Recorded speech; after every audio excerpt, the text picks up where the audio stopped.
প্রতিটি জেলায় এই মানববন্ধন কর্মসূচি রয়েছে। তার ধারাবাহিকতায় আমাদের পঞ্চগড় জেলায় আজকে আমরা মানববন্ধন কর্মসূচিতে অংশগ্রহণ করেছি।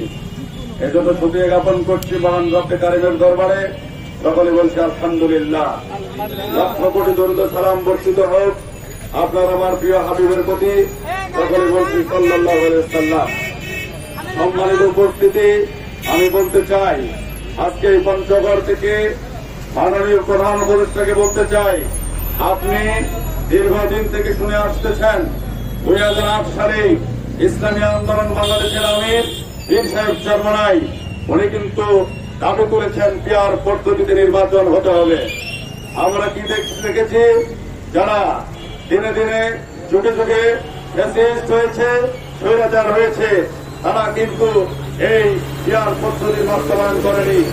আমি বলতে চাই মাননীয় প্রধান উপদেষ্টাকে, আপনি যেহেতু বাংলাদেশের 18 কোটি মানুষের সমর্থন নিয়ে এই জুলাই অভ্যুত্থানের মাধ্যমে আপনি প্রধান উপদেষ্টা হিসেবে শপথ বাক্য পাঠ করেছেন এবং অন্তর্বর্তীকালীন সরকারের দায়িত্ব পালন করে আসছেন, আপনার তো অনেক সমর্থন রয়েছে।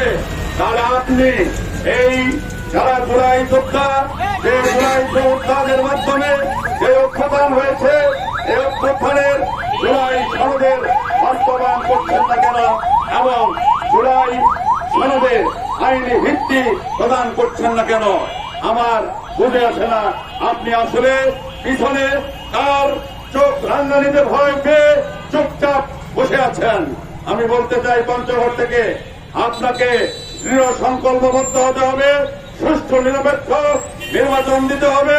আর এই সুষ্ঠু নিরপেক্ষ নির্বাচনটা হতে পারে একমাত্র পিয়ার পদ্ধতির মাধ্যমে। কারণ আমরা স্বাধীনতা পরবর্তী 54 বছরে আমরা দেখেছি 12টি জাতীয় সংসদ নির্বাচন হয়েছে, তত্ত্বাবধায়ক সরকারের মাধ্যমে নির্বাচন হয়েছে, কিন্তু প্রতিটা নির্বাচন প্রশ্নবিদ্ধ হয়েছে, ঠিক কিনা? আর এই নির্বাচনের মাধ্যমে মাত্র 35% থেকে 40% ভোট নিয়ে ক্ষমতায় 100% ভোটারের উপরে জুলুম করেছে, নির্যাতন করেছে, ঠিক কিনা? আমরা দেখেছি 35 থেকে 40% ভোটারের ভোট নিয়ে যারা ক্ষমতায় গিয়েছিল তারা শুধু ওই 35 থেকে 40% লোককেই সুবিধা দিয়েছিল, আর 65 থেকে 70% ভোটারের তারা কোনো অধিকার দেয় নাই, ঠিক কিনা?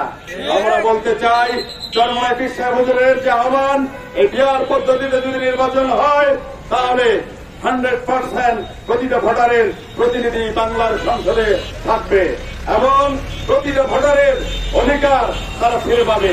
আমি বলতে চাই আর কোন প্রচলিত তন্ত্রমন্ত্র এবং প্রচলিত ভোটার যে সিস্টেম, ভোটের যে অধিকার নির্বাচনের যে সিস্টেম, এগুলোকে পরিহার করে পিয়ার পদ্ধতিতেই ভোট হতে হবে, নির্বাচন হতে হবে।